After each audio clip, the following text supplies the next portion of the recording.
when I speak to women regarding invention, they say, "Do you really think it's an invention? Do I think I'm far along enough? Do I need more research? Do you think it's good enough?" And then men are more likely to say, "Well, it's a brilliant invention. I don't have all the data yet backing it up, but let's just start with a patent application anyways."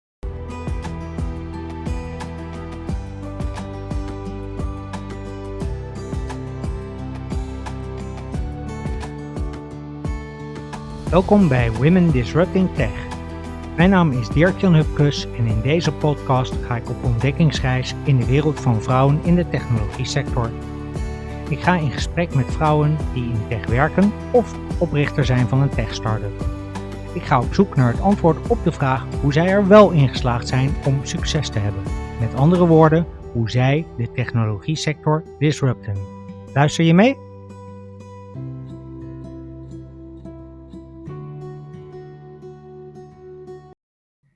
Hey, welcome back. Thank you for listening.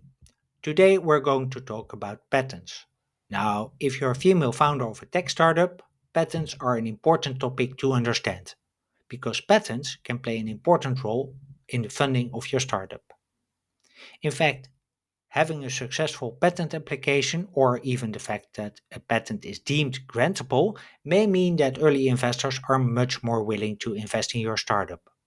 But did you know that only 17% of inventors with an international patent is a woman? If we look at the funding gap between male and female founders of tech startups, that's not really a helpful statistic, right? So I figured it was time to talk to an expert on patents. And Vera and Brouw is definitely an expert. Plus, as you'll find out, she's really passionate about the need for more female inventors. Vera has a Ph.D. in organic chemistry, but she ended up being a European patent attorney and partner at AOMB. And AOMB is a leading Dutch intellectual property consultancy firm. Vera spent over 20 years helping companies build, manage, and enforce their patent portfolio. She uses this experience to teach AOMB's trainee patent attorneys everything they need to know about writing and enforcing patents. Plus, of course, she uses it to educate her own clients regarding the patent process. In this episode of Women Disrupting Tech, we'll talk about Vera's journey in the world of patents, why having more female inventors is necessary for a better world, and of course, we'll check into how the patent process works and how we can get more women to apply for a patent. So please welcome to Women Disrupting Tech, Vera and Brouw. So welcome, Vera. Good to have you. Question I always ask at the start is how you got into your current job or into your current position. Thank you for having me. I'm honored to speak about one of my favorite topics, which is patents.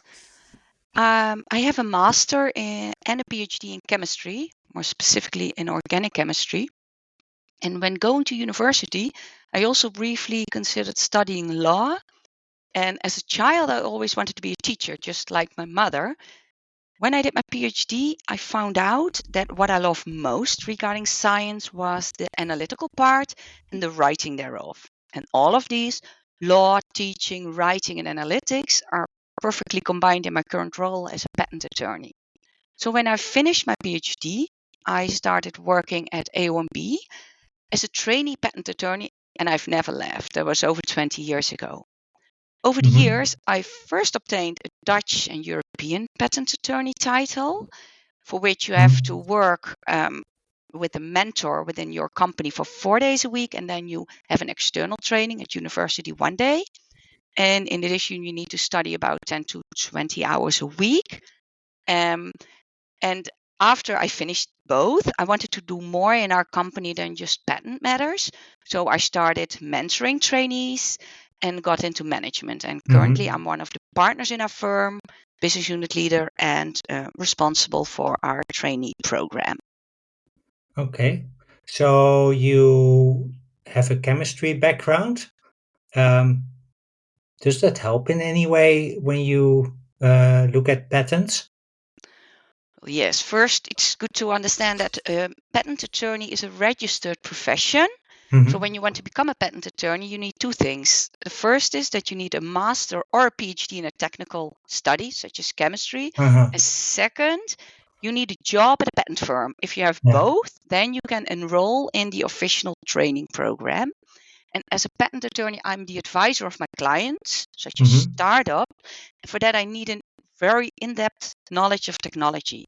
Yeah. One of my roles is to transform the technical inventions into legal texts, and I cannot Yeah. do that without my chemistry background. Yeah. Otherwise, I would just not understand the, the inventions that I need to Yeah. protect. So it's both a precondition for on the education part, Exactly. and It's something you essential in my work. yeah, Yeah, it's part yeah, yeah, of how you do your job. yeah. So And for instance, at AOMB, we have 28 patent attorneys, and each mm, have a different technological background. And when there is a startup of another company coming, uh-huh, we see what is the technology and what's the best fit. So, yeah, which attorney has the best technological fit with the company so that you can really understand what they are doing? You really have to understand it in order to be able to write it up. yeah. Okay, I understand, and it's also good then to have, let's say, a lot of people with different Yeah, backgrounds, because that yeah, makes it a lot easier for your firm to help as many exactly. startups Yeah. as possible. And if I look at myself, I'm an organic chemist, but Yeah, I've got still quite a broad range of yeah, inventions that I do, that I see every day, and that's what I uh, really love about my work. So it can be new food products, animal feed, coatings and paints, but also plastics, cement, glass fiber coatings, can be anything. So within the chemistry, there's also a lot of variety. yeah. And do you then also look at, so you have to understand also the composition of the materials. Ex- That's where the Exactly, chemistry comes in. exactly. Because if Okay. there's the invention is in that, then inventions are often very detailed and very in-depth in technology. They're not Uh, very superficial, so you really have to get the details right. Otherwise, you will have a patent application that's not worth anything if you don't uh-huh. get it right. Okay. So how do I get a patent? Obviously, I have to have something unique, Hmm. but can you take us through the process and also a bit describe what that uniqueness can be? So Okay. give Yes. examples. Yes, of course I can do that. Well, the very first step is that you have to transform the invention into written text, so a patent Mm, application. That's what I do. So how that normally works, I will get material by the company or the inventor, data, and some written a written part of the invention, and then mm, I review it and I have several discussions with them. Sometimes I go to see this experimental setup at the company. Then I start writing a draft, and they review it to ensure that it captures the invention correctly. Well, what can then be an invention? It can, for instance, be a new method to produce mm, something, um, or even a slight improvement of an existing method that makes, for mm, instance, the product um, more more pure, or it's a more efficient process, or it's a more environmentally uh, uh, better friendly. process. Yeah. It can also be a product itself, so it can be the food, or it can be a pharmaceutical, a new Mm, coating. It can also be the use of something that was already a product that's already known, but a new use. So there can be many different things. That's for the so chemistry part. Of uh-huh. course, you can also have software and algorithms, but that's more for colleagues of mine, Yeah. or mechanical objects. So it So can be both a new product, but it can yes, also be a new application of something that is existing. So exactly. if I would translate that to, let's say, to my smartwatch, it would be the addition of some smart technology that measures Yes. blood pressure. Exactly. Or if you look at pharmaceuticals, you Hmm. often have just a pharmaceutical compound that is found out for one specific illness, and then later Hmm. on they find that it can also help for other diseases. Yeah, yeah, So yeah, then you would get a patent for that, for the new use or the new disease. So Oh, that is also. yeah. I didn't realize that because I know that medication is sometimes used not necessarily only for the disease that that it was Hmm. originally designed for, but doctors somehow over time find out, hey, it works for something else Yeah, too. and But that I can be didn't know that. separately patented. Yes. Okay, Yeah. that's interesting. Yeah. Um, So then we have step one, right? You have yeah, a piece of paper with your invention in yeah. principle. And then it starts by filing the application with the Hmm. patent office. You can start, for instance, with the Dutch patent office or the Hmm. European patent office. What is good to know is that patents are what they call territorially limited. So every single country you want protection, you need to file an application. And can you then also file, let's say, we have the EU, of course. Yes, Can you find and file something that is valid throughout the EU, or is yes. that, or how does that work? Yeah, for Europe, we have the European Patent Office, Uh and you huh. can file your application there. And then, well, until half a year ago, what happened is once your patent is granted, you have to say, Hmm. okay, I want the Netherlands, France, Germany, Spain. You have to select which country. But a Hmm. few months ago, there's a new system that provides you with the option to get what they call a pan-European patent over 17 countries. It's like Ah. in the US, you get one Mm. US patent for all different states, Yeah. and something like that has now started also in Europe. Oh. But if you want, for instance, also China and Japan and America, then it's sometimes quite difficult, especially for startups, when Yeah. you have the patent application drafted. You're very early on in your process, and it's not always possible to know which countries are important, No. and you don't have the funds to file it in every single country. So there's a Mm. system in place for that that allows you to start in one single country, which Hmm. can be, for instance, the Netherlands, which is Hmm. quite a cheap country. So that's often used for us. And then Hmm. you have 1 year to decide in which countries you want. And with an international application, you can Hmm. even postpone the decision with 2.5 years. So until 2.5 years after you file the first application to say, okay, I also want China and I want US. So in that Uh-huh. time, the 2.5 years, it is protected, and you can get investors or other companies to work with you to get sufficient funds to file in other Hmm. countries and also to know which countries you would like to have. Okay. However, after that time, you cannot add any country. So that is very important to know. After 5 years, you cannot say, "Oh, now I'm very big in the Ukraine, I want to have it there." That's then Mm-hmm. it's closed off. Yeah. So that's different from trademarks where you can keep adding on. Okay, so basically, if I understand you correctly, you have, depending on how you, where you file the Yeah, patent, you have a year or up to two two and and a a half half years years. to decide, Yeah, okay, I want these and yeah, these and these territories. exactly.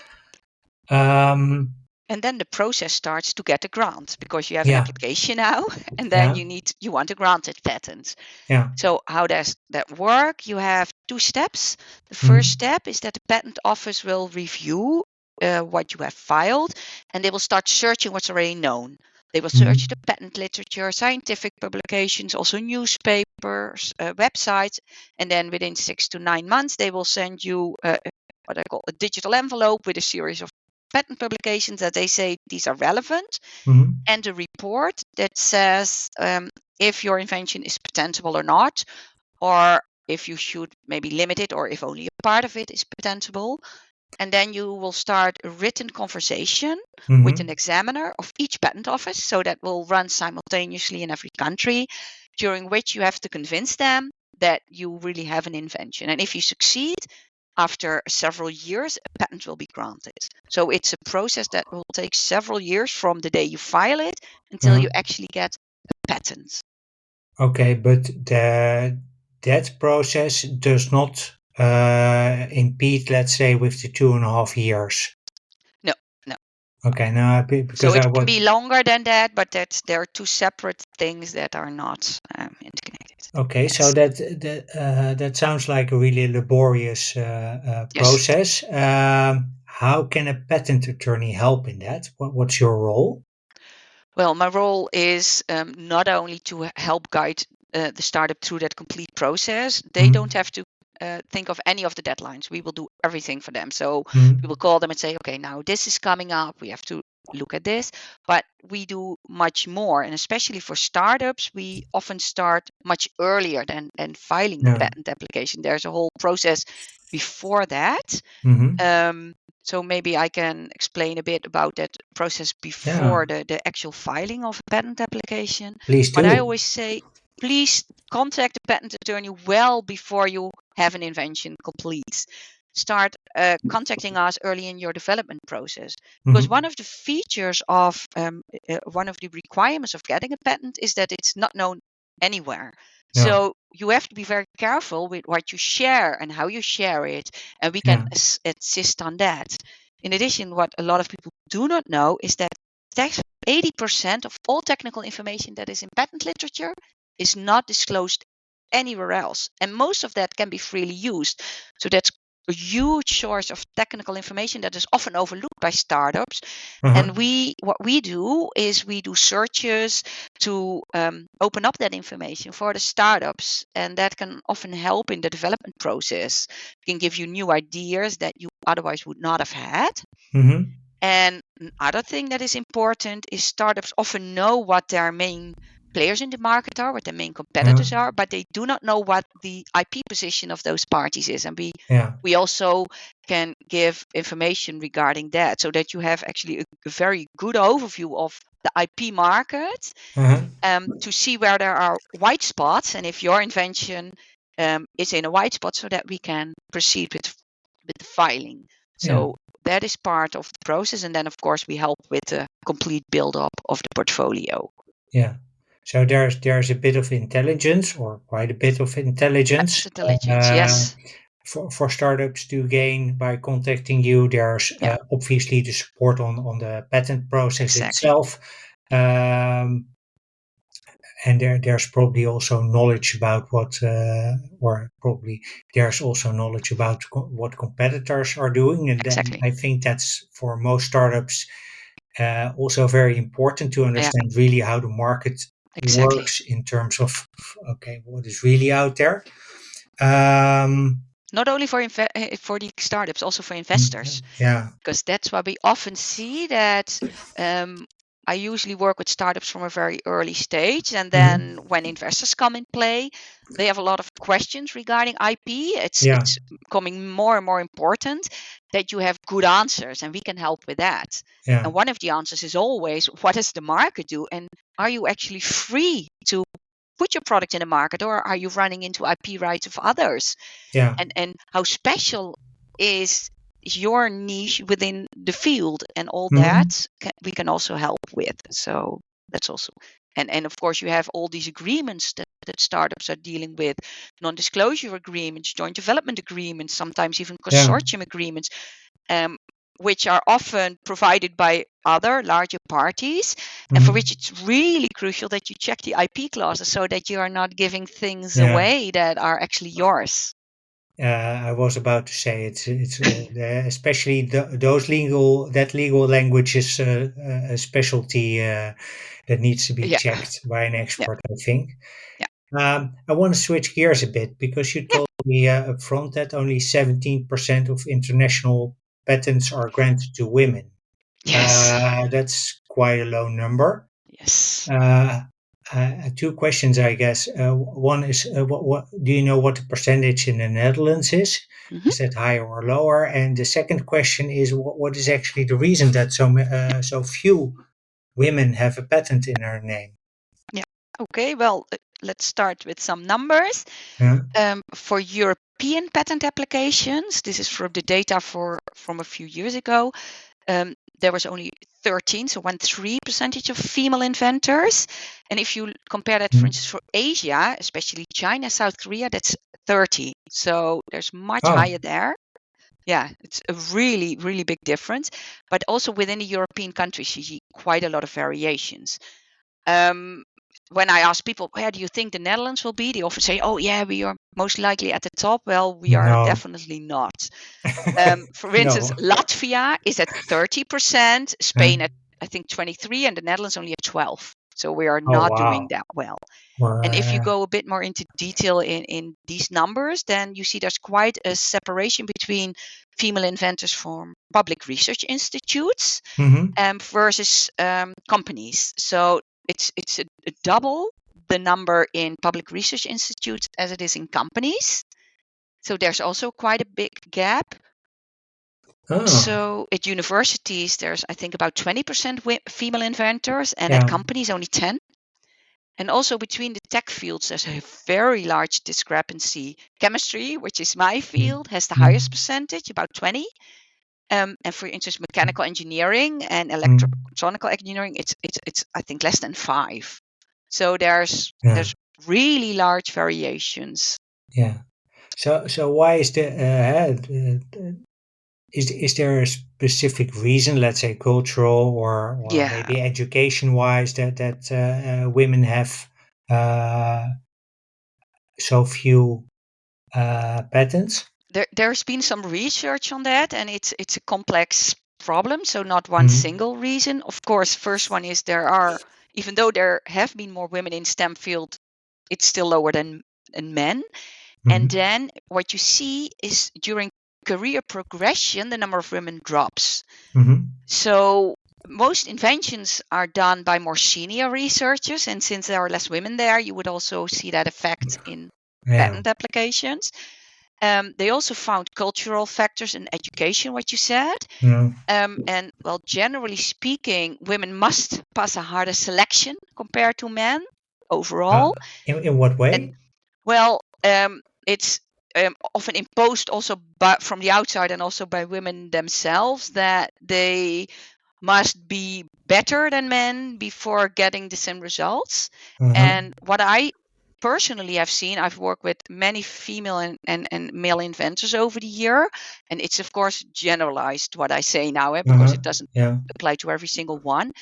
When I speak to women regarding invention, they say, "Do you really think it's an invention? Do I think I'm far along enough? Do I need more research? Do you think it's good Mm-hmm. enough?" And then men are more likely to say, "Well, it's a brilliant invention. I don't have all the data yet backing it up, but let's just start with a patent application anyway." So Yeah. that is something that you see. You see, And actually, the interesting part is that it's the same with starting a company exactly, and it getting funding. exactly, You see the it's the same same thing everywhere. replicating everywhere. Exactly. And then one last thing that we have noticed is that the patent process is quite complex. It's difficult, and there's a lot Mm-hmm. of unfamiliarity. Um, so when retrieving inventions from researchers in the company, that is also something that plays a role. And they use normally standardized forms, at least in bigger companies. Yeah. And one research said that the language they use is less inclusive, which is an additional barrier for some women. So there are many factors playing a role, but I think more training is required for female Mm-hmm. research, that the threshold is not as high as they believe. Even a Yeah. small improvement can be an invention and Yeah. can be patented. It doesn't have to be breakthrough to get a patent granted. And that is something that a lot of people don't know. So And I yeah, think that's like really important it's really also important. because then it sort of lowers the threshold Exactly. So for companies often getting. have a lot of patents. Of course, you need the breakthrough ones, and they're very Yeah. important. But then around that, there are many patents, what we call sometimes for the other parties patent minefields. You want to Mm-hmm. patent every single part of your process that is special, so that you have a very broad Mm-hmm. protection, and that it's more difficult for others to get around you or to attack you. If you only have one and they try to attack you, then if it falls, you're done. But if you have a lot of them, then Mm-hmm. you're better protected. Yeah, because then you don't only protect, let's say, the invention itself, but also the process how you get to Exactly. that. And all the uses, you can Yeah, do that all separately. yeah. Yeah. Okay, so you already touched on it that investors look at Hmm. patents and at IP more in general. Hmm. Um, why is it especially important also for women to have those patents, to have more patents in Hmm. their name? Yeah, well, it's important for the women themselves, for the companies, and for the world. Mm-hmm. So every company knows that innovation is extremely costly, and Mm-hmm. all the results must be protected, and patents Yeah. are part of that. And if the inventions of women in company or in universities are hidden, do not come to the surface, and are done not protected, revenue is wasted. Yeah. And in addition, what we see is that inventions that are specifically targeted to females, such Mm-hmm. as female health issues, Yeah. they are less likely to arrive at the market if there are less female inventors. So we are losing out as women and as a world on Yeah. new inventive products and pharmaceuticals. Yeah, And it's also in health, especially female health is a, let's exactly, say, a topic that has traditionally received less attention. So yeah. I see the health aspect, and with that also the prosperity And aspect. especially in that field, the pharmaceutical and the health field, patents are very important because it often Hmm. takes a long time to get Yeah. to the market, which are huge investments. And the only way a company will ever get money if they have the patents, and if some patents that could have been there are lost because female inventors do not know that it's patent worthy, that it's just loss of revenue, and it's just Yeah. a shame. And in addition, also for the female researchers themselves within companies and research institutes, there's an Hmm. incentive because it generally speaking, it's found that in inventors, so people that are on a patent application, have a Hmm. higher salary compared to non-inventors and are more likely to receive promotions. And it's Hmm. publication that you can put on your publication list. And as Yeah. we already discussed for female startups, you have to be IP savvy because it's Yeah. very important for investments. So you Yeah. need to be more knowledgeable about it and use the patent process. Okay. Um, Are there any special trainings for female inventors? Let's say special workshops or workshops that are targeted at female led startups about No, this? no, currently there are none, but we at AOMB, we have been considering this. We have several female attorneys, and throughout our work, especially with startups, we noticed that there is a lack of information. So what Uh-huh. we are currently doing, we are member of several female tech platforms, Mm-hmm. and we provide information through that channels. And we are also considering offering seminars specifically targeted Yeah. to female audience, but we do a lot of training for our clients. We think it's very important that we do not only say, yeah, come to us and we handle it. No, you have to know it yourself. You have to know the basics about IP. So we Mm-hmm. train our clients, both male and female. Okay. Um, so I have this special arrangement with Jacqueline van der Ende, probably not patentable, but Yes. anyway, to make this podcast obsolete in 10 years. So that means that in 10 years from now, women in tech and also women getting an equal share of the grantable patents is a pretty much a non-discussion. Mhm. It's just normal life. Yes. What would be your advice to achieve this? Well, that would be a dream scenario. So Yeah. I'm really for the, so, but Mm. yeah, I'm not sure if 10 years will be feasible because if you look over the last 50 years, the number of women have only increased from like 2 to 15%. So 50 in a few years will, well, what I think is very important to start very early on. Because at elementary school, kids are Mm. not taught about science enough. And if they do, they don't mention that women are as good in science as in men. And then if you look Yeah. um, at the middle school, I think it is in Yeah. English. My kids are now teens, and they have to consider which direction they are going in. And studies show that even up to date, Yeah. if a teacher is given similar grades for a boy and a girl, they Mm. most likely say to the boy, go into technology, and for the females, they will do that less, which is, of Yeah. course, I think very stupid. And then if you look at universities, there are some trainings in IP, but there's no attention to the gender gap in IP, and that is also very important. So I think we need to do a lot of training to get there. But I'm very hopeful because yesterday I attended a yearly award ceremony at the High-Tech Campus here in Eindhoven, very near my home. And it is for startups in innovation in the Brainport region. It's called the Gerard and Anton Awards for Gerard and Anton Philips. And yesterday, 10 startups received an award. And many of those had women in the board. And one of them was a full female startup. It's called Vivar X. And they are working on material to help with reconstructive breast surgery. So it's very, it gives me a lot of hope that full female startups in the female health field are getting the recognition that they deserve. So perhaps it will happen in 10 years. But it will be very interesting the next years to see how we can help grow it. And we need more investors in that field and need more training and more help to. But also more attention. I think it's and very, more very attention. good. I had a discussion a couple of weeks back with Duke van Buren from Equals, and they have a poster campaign where they put the women who are working in tech, that's a bit their field, on posters, and they put them out around International Women's Day. And I think it's important. really important. Because she said you can't be what you can't see. Exactly. You need role models. Yeah. Very important. Yeah.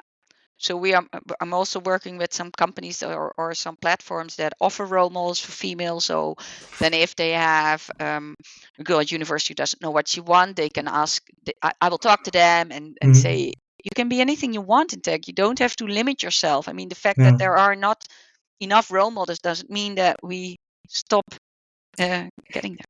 Is it also in part because we, and maybe men have this too, but maybe less, that women think that choices are forever?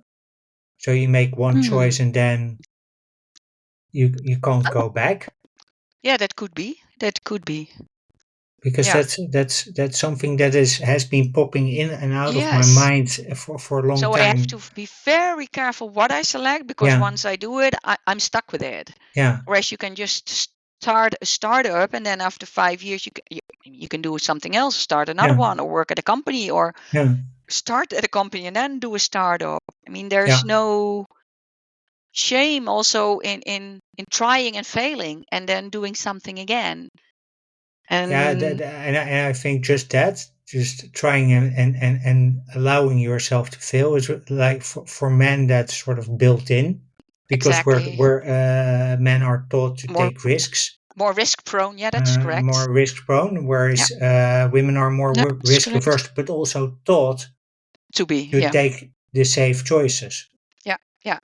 And that is funny because one of my former colleagues, she's a Chinese patent attorney, and so safe choices. And in Asia, tech is a safe choice. So that's why you see very high number of women in Asian countries, because they say then you're certain that you will get a job and you will get paid until your pension. So actually she wanted to go into something like arts and language, and they said, no, tech is the safest choice. So it's that is also that is interesting. I actually didn't realize so that in Asia it's much more normal to, in India it's actually more forced even for women to go into tech. So that's funny how cultural plays such a big role in this. So thanks for this conversation. Really enjoyed it. Last question I always have is where can find people more about you and about the company that you're working for, and also how do if women have need advice to about patents or IP in general, how do they get in touch with you? Well, you can visit our website. So I think you will provide the link, right? So please link with me on LinkedIn and ask me any questions that you have, because I feel really strongly about this topic, and I really want to help women to find their way in IP and see if they can patent it. And patent is not always the answer, right? Sometimes you say, please keep it a secret, but at least you should know the rules of the game before you start playing it. So any questions, I'm more than happy to answer those. Maybe also good to know if there are any smart women in the field of specifically high-tech AI and mechanical engineering. We are hiring trainees in those specific fields, and we are also still looking for experienced patent attorneys. So currently not in chemistry and life sciences, but in high-tech and mechanical engineering. So if you are interested, please contact me. And if you're a woman, by Yes, also. of course, also, but Yeah. So we'll put the links in the show notes. Perfect. Thank you so much. Thanks very much, Vera, for the great conversation. Really insightful. Thank you And for giving me this platform to talk about my passion. well, you're welcome. I think you did very well. So thanks for that. And listeners, thanks for listening, and hope to hear you or see you in the next episode. Well, that's it for this episode. Thank you for listening. Vera and I hope that you've learned a ton about patents. To connect with Vera and AOMB, you can use the links in the show notes, and you can find the links and the show notes on womendisruptingtech.blog. Be sure to check the show notes out if you need help safeguarding your invention. If you want more general information about patents and IP, intellectual property that is, AOMB has its own podcast, Kennispotje, and the link to that podcast is in the show notes too. To hear more episodes of Women Disrupting Tech, you can go to the website womendisruptingtech.blog, but you can also find the show on Spotify, Apple, Google, Goodpods, and Podbean. If you like what you hear, I invite you to follow the podcast, and if you do, please don't forget to give the show a rating or a review, because that way you help other people find the podcast. If you go to the website womendisruptingtech.blog, you can also join the Women Disrupting Tech community. That way you get access to exclusive Women Disrupting Tech events, and you are the first to learn about new blog posts and new episodes when they go on air. If you want to contribute to more diversity in tech, the best thing you can do is share the podcast and the blog with your friends, family, and co-workers, because this way you give my guests the platform they need to make this podcast obsolete in 10 years from now. Finally, you can also connect with me via the website womendisruptingtech.blog, but you can also do that via LinkedIn. On LinkedIn, just look up my name, Dirk-Jan Hupkes, and you'll find me. Thank you for listening, and I hope to see you in the next episode.